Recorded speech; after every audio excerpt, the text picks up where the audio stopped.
Bonjour, bienvenue dans ce troisième webinaire de l'ADN Data. Je suis ravie de vous accueillir aujourd'hui.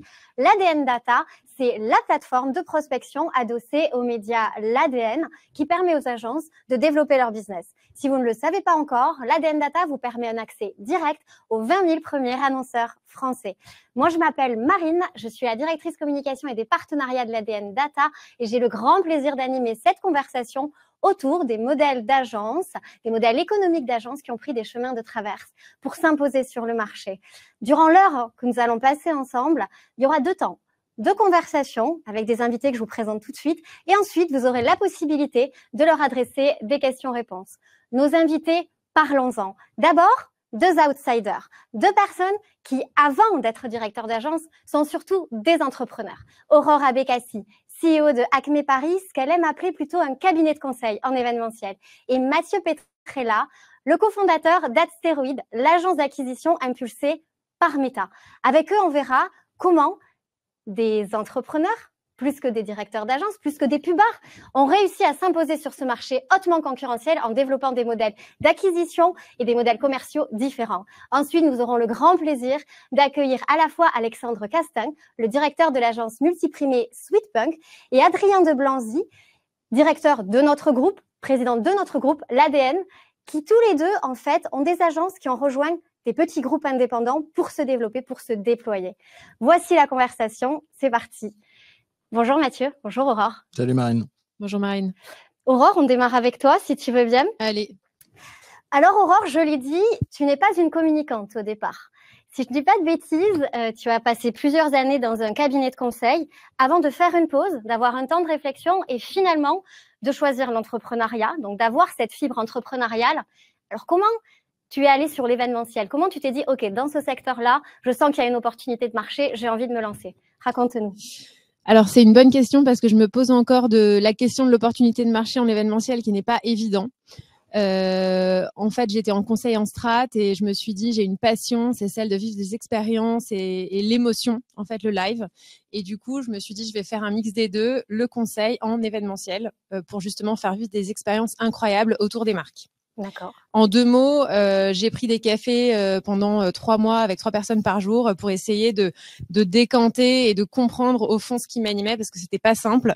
Et voilà. Et finalement, ça a été une évidence in fine, même si ce n'est pas simple en effet parce que le marché n'est pas évident en événementiel. Et du coup, on essaye de trouver sa place. Et le conseil en événementiel, je trouve que c'est assez pertinent parce que trop logistique souvent l'événementiel. Et donc l'idée, c'est de remonter d'un cran, d'accompagner les dirigeants et que l'événementiel soit une réponse stratégique et pas logistique. Voilà. Très intéressant. Mathieu, toi non plus, tu n'es pas vraiment un pubard en fait. Non, nous on était e-commerçants avant, avec mes associés. On est devenu en 2019 le plus gros client de Facebook Ads, qui maintenant s'appelle Meta, en Europe. Et donc on a vécu nous-mêmes des croissances qui étaient assez folles, puisqu'on vendait des millions de produits par an. Et en fait, comme on était suivi au plus haut tiers de Facebook Ads en Europe, donc à Dublin, on était suivi par des account managers qui ont eux-mêmes parlé de nous. Et ces account managers, en parlant de nous, en fait, on fait qu'on avait une demande de gens qui étaient aussi suivis à Dublin, de gens qui sont des marques. Et c'est comme ça qu'Adsteroid finalement est né. Et donc, en fait, notre objectif, il est assez simple, c'est de construire les plus grosses success stories sur les réseaux sociaux en Europe pour commencer. Donc, on commence déjà par la France, c'est déjà pas mal. Et voilà à quoi on s'attelle, quoi. Et quelles sont les passerelles que tu identifies entre, d'une part, ton ancien métier de e-commerçant, en ayant fait du dropshipping, je crois, et d'autre part, aujourd'hui, ton agence d'acquisition digitale? Le sujet, il est assez simple. En fait, quand on faisait du e-commerce, on s'est posé la question de quel est le secret qu'on avait et que les autres n'avaient pas. Et en fait, c'était la compréhension de ces algorithmes, des algorithmes des régies publicitaires en social ads. Et en fait, on a décidé de prendre ce secret-là et ce savoir-faire pour en faire profiter en fait les marques, parce qu'en fait le sujet des social ads, il est très très peu connu aujourd'hui en France notamment. Et d'ailleurs, les marques sont souvent déçues par les résultats qu'il y a. Donc il y a un travail énorme de fond à faire, c'est ce qu'on essaie de faire. Alors au début, on commençait avec des petites marques, on a commencé aussi avec des grosses, parce que comme je le disais tout à l'heure, il y en a qui sont venus de recommandations de Meta directement. Et là, on commence à ramp up sur des marques qui sont sympas de plus en plus. Non pas que les autres ne le soient pas, mais en fait, c'était un peu l'objectif aussi. On a un triptyque chez nous auquel on arrivera peut-être un jour, mais en fait, on a le rêve de bosser avec Apple et avec Hermès et Nike. Donc, il y a des trucs qui se profilent, c'est pas mal. On verra comment ça se passe. Voilà. Mathieu, tu as évoqué un peu ta secret sauce. Toi, Aurore, j'aimerais savoir comment cette proposition de valeur, ce que tu appelles donc ce cabinet de conseil en événementiel, ça t'a permis très vite d'acquérir des gros clients. Donc, tu nous as évoqué tes Dream Clients.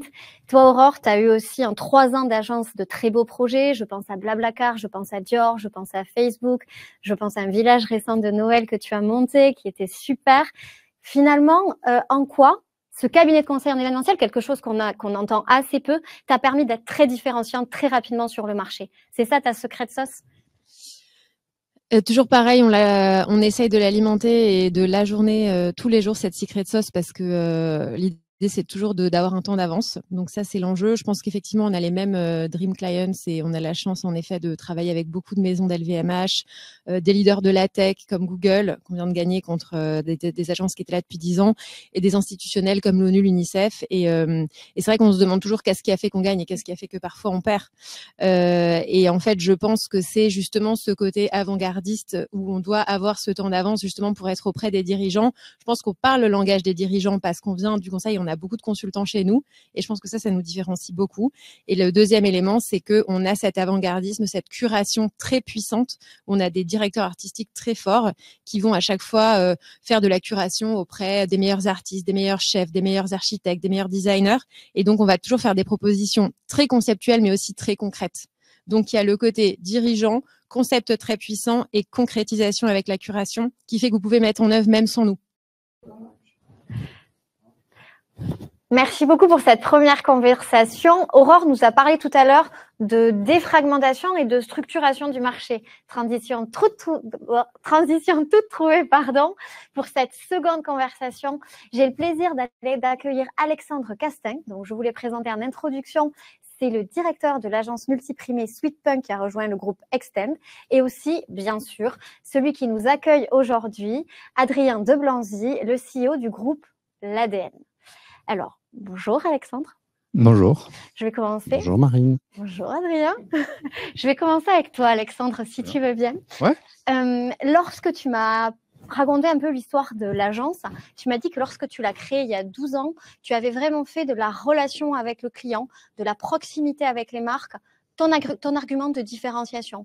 Est-ce que tu peux nous raconter ce positionnement, la force qu'il représente pour toi et peut-être comment il a évolué lorsque vous avez été donc intégré au groupe Extend? Tout à fait. Alors, l'argument de différenciation, je ne sais pas, mais en tout cas, c'est je pense, indispensable et nécessaire à la vision de l'agence.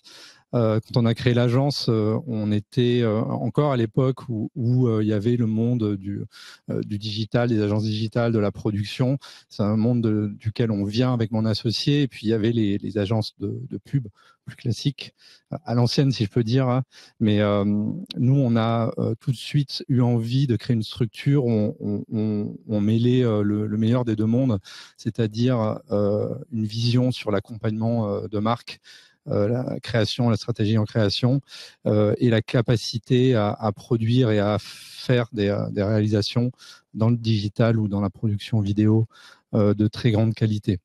Et donc, c'était pour nous nécessaire et indispensable d'être au plus proche des marques parce que notre vrai métier, aujourd'hui, là, on est dans l'antre de l'ADN, c'est de comprendre l'ADN des marques, comprendre qui elles sont. Et vraiment, c'est sur cette base-là qu'on construit notre valeur ajoutée et notre offre. Et pour ça, c'est indispensable d'être très proche des décideurs et des responsables de ces marques-là. Donc, c'est vraiment le point important qui va ensuite définir la qualité de notre travail et de nos réalisations pour ces marques-là. Et d'ailleurs, c'est peut-être un peu notre esprit punk, mais à chaque fois qu'on a travaillé avec, qu'on a mis des intermédiaires dans ce dialogue avec les marques, ça a été un petit peu compliqué. Donc, chaque fois qu'on s'est un peu perdu, on a recentré vraiment notre orientation vers la compréhension de ces marques, et ensuite on vient le déployer à travers une offre qui est assez protéiforme, c'est-à-dire que on travaille sur du branding et de l'identité, puisque c'est vraiment l'élément central qui va rayonner sur la marque. Et ensuite, on travaille sur le digital, on fait des sites internet, on fait de la publicité et du brand content. Donc avec ces 4 piliers-là, aujourd'hui, on essaye de trouver les marques avec qui on s'entend bien, qu'on comprend bien, et inversement, pour construire des relations long terme et essayer de les amener le plus loin possible et de développer l'agence comme ça. Adrien, je l'ai dit en introduction, donc tu es le président du groupe l'ADN. Ce qu'on connaît aujourd'hui surtout, c'est le média qu'il y a derrière nous. On voit cette belle revue des tendances, ces belles couvertures. Mais pour autant, l'ADN, il y a également d'autres entités. On peut penser à l'ADN, la plateforme, donc l'ADN Data, l'ADN le studio, cette agence de communication, ou le Shift encore, ce cercle de réflexion, ce think tank. Je crois que pourtant l'histoire a commencé il y a 25 ans avec quelque chose qui s'appelait Doc Marketing. Tu nous racontes? C'est sympa de me montrer aussi âgé. Effectivement, ça commence en 2000. On est 3 salariés et c'est Doc Marketing. C'est une base de données d'annonceurs qui est un annuaire papier. Et on commence comme ça fonctionne bien. Et on a une idée brillante. On se dit, on va créer une newsletter pour nos clients. Donc, on crée une newsletter pour nos clients et cette newsletter fonctionne bien. On se prend au jeu. On décide de l'ouvrir à nos prospects. Ça se tombe bien puisqu'on a une base de données pour le faire. Donc, on l'adresse à beaucoup de monde et ça marche bien. Et en plus, ça arrive à un momentum qui est intéressant puisque les 2 médias de la communication et du marketing à l'époque sont historiquement Stratégie et CB News. Et on arrive à un moment où CB News s'interrompt momentanément par un changement de direction. On prend une place qui se trouve être libre, entre guillemets, dans cet écosystème de médias de la communication et du marketing. La chose se développe et ce média s'appelle Doc News. Et donc, en fait, le média naît d'une newsletter au début interne qui est permise par le fait qu'on ait une base de données. Et c'est très marrant parce qu'en fait, on s'est pris au jeu. On est devenu journaliste par désir, ce qu'on n'était pas du tout au début. Et puis, voilà, on a une certaine audience. On n'a pas encore de modèle économique autour de ça, mais surtout, on a un nom de média qui n'est pas terrible puisqu'il s'appelle Doc News, puisque c'est le Doc Marketing News.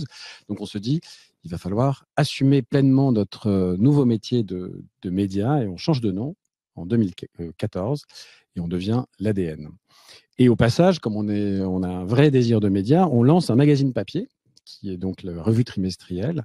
Et surtout, on change de positionnement en se disant que l'époque a besoin plutôt d'un média autour de la communication et des tendances, de la communication des tendances et des mutations.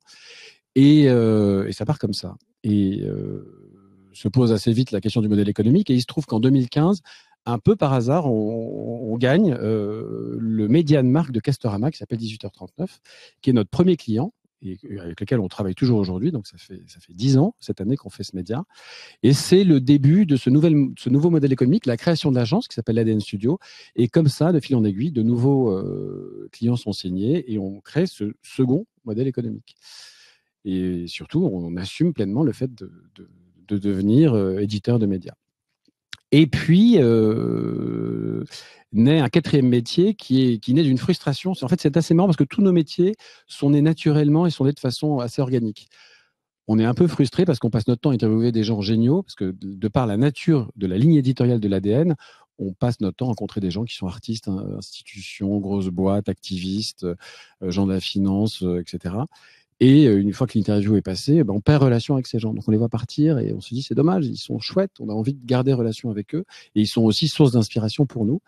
Et on crée donc le Shift, qui est le club de l'ADN, le collectif de l'ADN, l'espèce de think tank, qui nous permet de garder relation au long cours avec tous ces gens formidables qu'on a rencontrés depuis le début.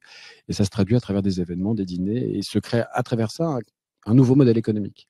Voilà, donc c'est aujourd'hui comme ça que ça se passe. On est un peu plus d'une 50aine et on a tous ces métiers qui sont très complémentaires les uns avec les autres. Très intéressant. Donc là, on a vraiment l'histoire d'un groupe qui s'est constitué, de ce Lego petit à petit qui s'est monté. Vous, de votre côté, à l'inverse, chez Sweetpunk, tu avais cette agence qui a été rachetée donc par le groupe Extend. Je sais qu'en 2022, vos effectifs ont doublé. Je crois que vous êtes aujourd'hui 70. Quel a été un peu l'effet groupe? Est-ce qu'il y a eu un effet d'accélération sur votre croissance? Est-ce que ça a augmenté votre structuration? Qu'est-ce que ça a apporté en fait à la fois au modèle économique de ton agence et aussi à son positionnement de rejoindre comme ça ce groupe, cette émulation? Alors déjà effectivement, rejoindre un groupe, c'est une aventure extraordinaire. je pense qui est à la fois un désir et peut-être une peur pour les entrepreneurs et les créateurs d'agences. Donc j'imagine que beaucoup comme nous avant se sont posé la question. Alors moi je dirais que rejoindre un groupe, évidemment tout le monde y voit de la croissance ou des intérêts qui se traduisent par des chiffres, mais rejoindre un groupe, c'est pas appuyer sur un bouton magique. C'est quelque chose qui se prépare et qui se travaille bien et qui se travaille aussi dans la durée, même après le rachat. Faut savoir que nous, un peu avant la période de la pandémie, on se posait pas mal de questions sur notre modèle et on était un petit peu en réflexion sur qui on était en train de devenir et qu'est-ce qu'on voulait devenir. C'est pour ça en plus que je rejoins le moment des frustrations qui sont génératrices de nouvelles idées. Et en fait, on a décidé de nous recentrer encore plus sur notre approche autour de l'accompagnement et de la proximité avec les marques, en passant un niveau sur la maturité de l'agence. On a refait notre site internet, on a préparé un peu le terrain pour gagner en maturité et pour gagner encore dans le paysage des agences de communication qui est très protéiforme. Et on a commencé par poser ces bases-là. Donc, on a vraiment bien redémarré après le Covid, et c'est là qu'a commencé la croissance. Mais c'était aussi un terrain fertile pour vraiment nous ressembler au mieux et attirer des gens qui nous ressemblent.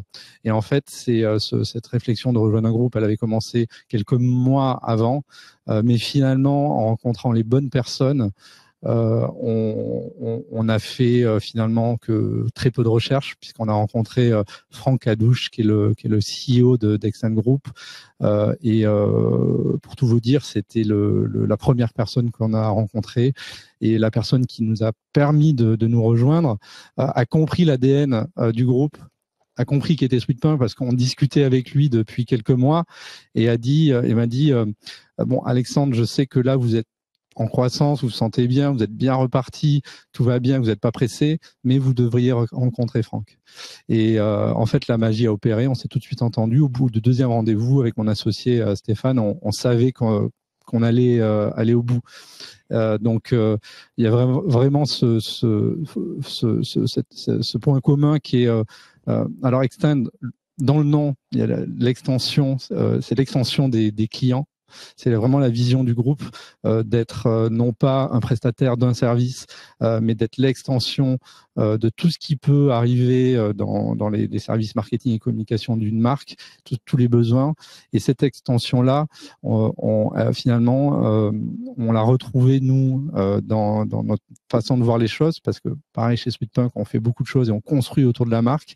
Et finalement, Extend faisant des métiers très complémentaires, que sont le média, le marketing local, la formation, on a trouvé un partenaire extrêmement complémentaire, mais surtout aligné sur les valeurs, et ça c'était hyper important. Donc vraiment ça se prépare avant. Okay. C'est comme ça qu'arrivent les bonnes choses, et après effectivement il y a des sujets, on est monté sur des sujets ensemble qui représentaient pour nous la moitié de notre marge brute. Donc en tant qu'agence, face à un annonceur, on ne pouvait pas aller tout seul comme ça chercher des sujets plus gros. Là, c'est ce qui s'est passé. Donc évidemment, il y a des opportunités et on se dit allez, on y va ensemble. On a même commencé avant d'avoir signé tellement voilà les opportunités étaient là. Et après, je pense qu'il faut aussi maîtriser ça dans un second temps, parce que la croissance, et on parlera après peut-être des équipes, la manière aussi de structurer l'agence pour qu'elle puisse perdurer avec son ADN et sa vision.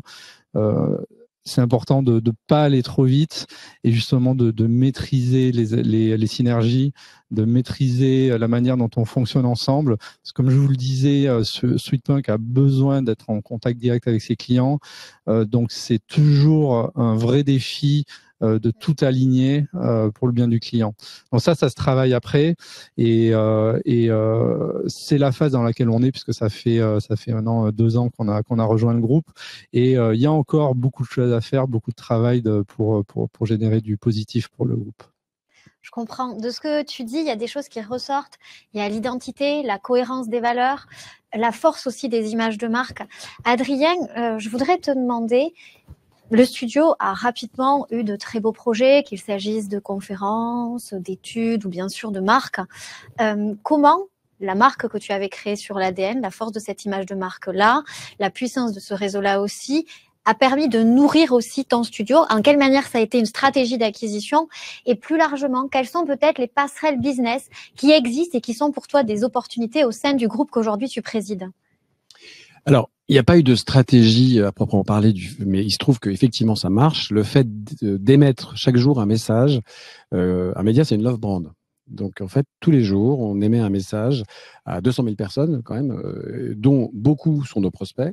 Et en fait, les gens nous aiment. Enfin, les gens qui nous lisent aiment nous lire et ont un a priori positif sur nous. Donc, ça facilite effectivement énormément la prise de rendez-vous quand on veut leur proposer des choses. On leur propose des choses qui sont réfléchies, c'est-à-dire que on essaie de travailler avec des clients qui ont un besoin qui est en adéquation avec ce que l'on propose et avec les valeurs qu'on défend. Et donc, l'obtention du rendez-vous, effectivement, est simplifiée. Et ensuite, il y a quand même quelque chose qui est très agréable, c'est que nos prospects ont un a priori positif sur le fait que ce qu'on va délivrer pour eux va être bien. Ce qui est charge à nous derrière d'être de bons artisans. Et moi, j'ai vraiment une mentalité d'artisan, c'est-à-dire que j'aime avoir cette image-là du fait de faire bien les choses. Mais c'est vraiment un a priori que l'on constate. Et donc, les gens se disent que ça va être bien. Donc, cette image-là est très facilitatrice de business, en effet. Et de fait, on a une fidélité avec les clients avec lesquels on travaille qui est très agréable. Et surtout, on est très heureux de ce studio parce que l'activité du studio nourrit aussi la rédac. C'est-à-dire tout ce qu'on fait pour les marques est très intéressant parce que c'est très souvent sur des problématiques qui sont ancrées dans l'époque et qui viennent nourrir aussi la rédaction. Donc il y a beaucoup comme ça de choses qui sont dans les deux sens. La rédaction vient nourrir le studio vient nourrir la rédaction et c'est tout à fait vertueux. Sur l'aspect aussi vertueux des différents business, évidemment, alors encore une fois, la data est au cœur de tout chez nous, puisque c'est ce qui a été vraiment cette base de données nous a permis de nous développer.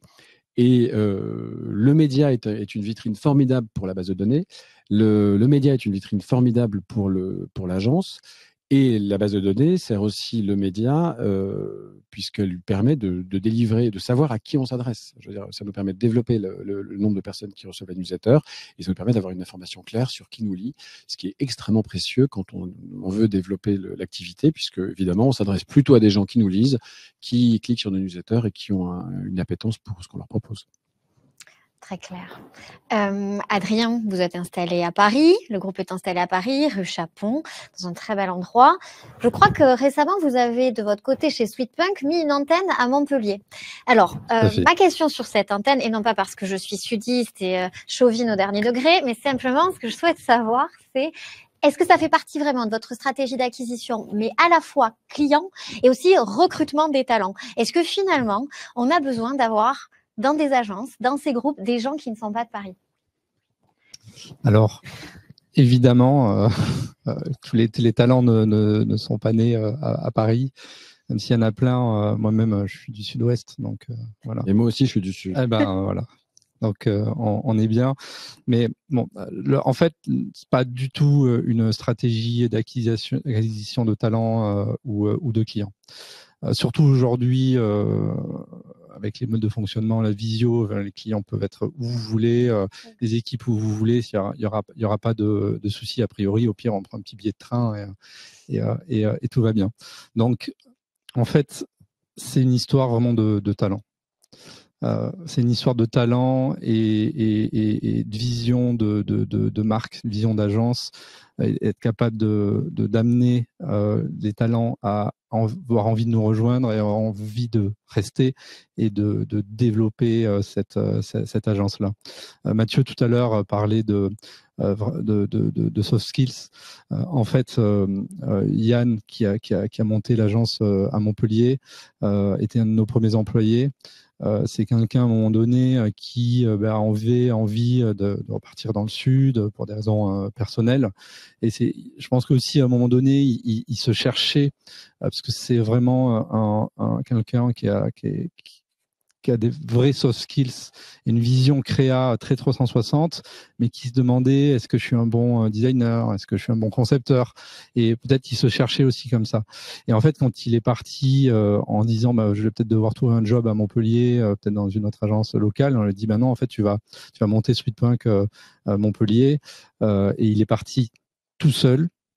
Il a développé l'agence tout seul. Alors évidemment avec le support et la force de la marque et des leads qu'on pouvait amener pour le nourrir. Mais aujourd'hui, ils sont une petite dizaine. Ils font une partie cohérente du chiffre de l'agence. Et faut savoir qu'à un moment donné, on fait des métiers de vraiment de talent. C'est comme dans l'immobilier, c'est les trois règles, c'est localisation, localisation, localisation. En agence, c'est talent, talent, talent. Et vous pouvez pas scaler une fois que vous avez trouvé un produit, appuyer sur un bouton, mettre du média, communiquer et c'est bon. Tous vos clients sont contents. Ça marche pas comme ça. Donc, il faut absolument éviter de tout centraliser. De laisser à des talents la capacité, l'opportunité de comprendre ce qu'est la marque et de la développer à leur manière. C'est ce qu'a fait Yann à Montpellier. Et si Yann était vraiment parti, on aurait tout simplement, il représente aujourd'hui 20% des effectifs, on aurait 20% de chiffres en moins. Et on s'occupe pas de ce qu'il fait, on n'a pas besoin derrière son dos. Moi, je crois beaucoup à cette vision des talents qui ont ces soft skills et qui ont compris ce qu'est l'âme et le fonctionnement de la boîte et qui vont pouvoir le développer. Donc ça, c'est hyper important dans la fidélisation de le faire parce que c'est comme ça que les clients, que ce soit Montpellier ou demain ailleurs ou sur un autre sujet parallèle, vont pouvoir aimer travailler avec les équipes. On revient à la proximité. Ouais. Tout est là. Tout est là. Vous pouvez pas servir un client, à notre échelle en tout cas. Sur certains très très grands comptes, j'imagine que oui, il faut des équipes énormes, mais il n'y a pas besoin d'être beaucoup aujourd'hui avec tous les outils qu'on a, quelques soft skills, des bons experts. Une petite équipe peut faire des merveilles. De l'homme avant tout. Chez l'ADN aussi, c'est une histoire d'homme, c'est une histoire d'opportunité, c'est une histoire d'amour finalement avec différents métiers. Je trouve très intéressant dans ce modèle puzzle qui s'est construit au fur et à mesure. Est-ce que tu peux nous dire, Adrien, aujourd'hui, entre d'une part la donnée, d'une part le think tank, d'une part l'agence et le média, quelle force ça te donne, quelle résilience ça te permet de te donner lorsque la conjoncture économique que l'on connaît tous est peut-être moins favorable? Comment finalement ces briques que tu as entassées pour avoir la maison que tu as aujourd'hui te permet de résister quand le vent est un peu fort? C'est joli. C'est super important. C'est super important parce qu'on a créé des modèles économiques qui n'adressent pas les mêmes clients. On a pour l'ADN Data des clients qui sont plutôt des agences et pour le studio des clients qui sont plutôt des annonceurs. Et pour le média, les abonnés aux médias, des clients qui veulent bien s'abonner aux médias, donc qui sont tout azimut. Et en fait, cette diversité de profils de clients est absolument importante pour rester résilient. Ça nous a beaucoup aidé quand le vent a tourné. Ça nous a permis de rester, d'être toujours là. En fait, c'est important d'avoir différents métiers, mais c'est important d'avoir différents métiers qui s'adressent à différentes typologies de clients. C'est surtout ça le truc. Et voilà. Donc, en fait, encore une fois, tout ça s'est construit de façon très organique et de façon naturelle, mais il se trouve que c'est comme ça et que c'est heureux. Eh bien, merci à tous les deux. Je vais vous demander quelques minutes, juste le temps qu'on puisse faire revenir Mathieu, et puis pour vous donner la parole, que vous puissiez poser vos questions à nos invités. Première question, elle s'adresse à Mathieu. Est-ce que l'acquisition, c'est un métier de communicant, finalement? On a vu que c'était pas une start-up, mais est-ce que l'acquisition média, c'est pas un peu vulgaire dans le monde de la communication, hein? En fait, nous, notre métier, c'est finalement du marketing pur et dur, c'est diffuser le bon message aux bonnes personnes au bon moment. Alors, communicant, je sais pas. En tout cas, nous, ce qu'on a pour habitude de dire, c'est que l'acquisition, quand on fait de la pub en acquisition, c'est vrai que c'est un peu la partie technique du marketing, mais en fait, c'est très, très émotionnel. Donc, il y a aussi du branding dedans. Alors, je sais pas si ça répond à la question. Communicant, c'est toujours un peu négatif pour moi parce que ça veut dire essayer de faire passer un message d'une certaine manière. Alors, je sais pas, c'est peut-être moi qui ai une interprétation qui est mauvaise. Mais en tout cas, nous, ce qu'on essaie de faire et que tout à l'heure a été dit, on essaie de faire les choses efficaces, et elles sont efficaces quand elles sont justes et naturelles. Voilà. Merci Mathieu. Une question pour tous les deux peut-être maintenant. Comment vous imaginez faire évoluer votre activité dans les années à venir? Vous avez rejoint un groupe ici, vous avez créé un groupe ici. Dans les années à venir, quelles sont les prochaines briques de vos Lego? Nous, on a très envie d'aller en région. Ça va te faire plaisir. Et on crée d'ailleurs le Shift, donc le club de l'ADN Sud, bientôt. Donc voilà, j'ai vraiment envie de ça. C'est une bonne question et elle est d'actualité. Comme je te l'avais dit, nous on est deux associés, deux fondateurs, avec aujourd'hui Stéphane qui on va dire dirige l'agence d'un point de vue opérationnel. Moi, je suis quelqu'un qui a beaucoup d'idées, beaucoup d'envie, et aujourd'hui, dans le cadre du groupe, je vais aussi prendre un peu de hauteur pour réfléchir à tout ça et avoir du temps pour y penser. Donc, il y a évidemment les idées des petites équipes qui peuvent naître géographiquement ou en tout cas structurellement ailleurs. Moi, je crois beaucoup à la puissance, encore une fois, des soft skills, de la bonne vision de la marque. Et évidemment, avec l'IA, on va pouvoir faire des choses incroyables. Tous les gens qui ont beaucoup d'idées, beaucoup de sensibilité pour les problématiques des clients vont pouvoir, en petite équipe, voire seul, j'aime pas le mot parce que c'est pas du tout l'idée, mais en tout cas être capable de déployer des choses incroyables. Donc la technologie, le secteur, l'activité, la typologie de clients, finalement, c'est pas très important. Ce qu'il faut comprendre et garder, c'est l'ADN de notre agence et de notre groupe. Et encore une fois, essayer de déployer des petites idées qui vont pouvoir donner des choses peut-être incroyables à l'avenir. Donc, il faut prendre le risque de pas trop formater, de pas trop centraliser les choses et essayer de mettre des process partout. Il en faut. Ce qu'il faut, c'est comprendre les opportunités, comprendre les talents, et là vont émerger des choses. Mais après, je suis pas devin, je peux pas dire ce qui va marcher ou pas.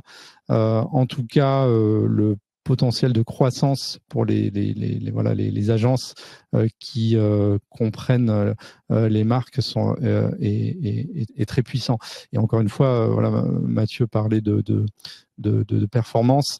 Moi, je pense qu'une marque qui a souvent, on nous pose la question. Nous, on va poser la question. Alors, cette campagne, c'est notoriété ou performance? Et les clients veulent les deux. Ils ont raison, parce qu'en fait, si vous faites de la performance et qu'il n'y a pas de marque, dès que vous coupez le marketing, finalement vous disparaissez. Tandis que si vous mettez de la marque dans ce que vous faites, la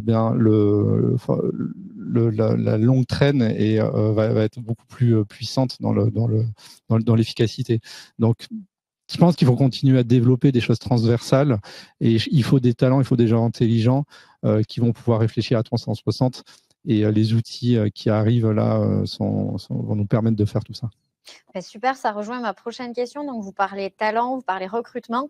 Le thème de ce webinaire, vous vous en souvenez, c'était ces agences, ces dirigeants qui bouleversent les codes du marché. Le marché aujourd'hui est quand même en partie bouleversé par l'émergence des freelances. Il y en a de plus en plus nombreux. Pour vous, opportunités, menaces, on a compris que chez chacun d'entre vous, l'intégration, la ressource humaine, le talent était indispensable à la structuration de vos entreprises. Est-ce que l'exponentielle croissance des free, pour vous, c'est une opportunité pour vos agences, ou au contraire, c'est des modèles plus compliqués à intégrer dans vos métiers aujourd'hui? Moi, je trouve que c'est précieux parce que ça permet de pouvoir travailler avec une diversité. Nous, on travaille beaucoup avec des pigistes, par exemple, à la rédaction et au studio.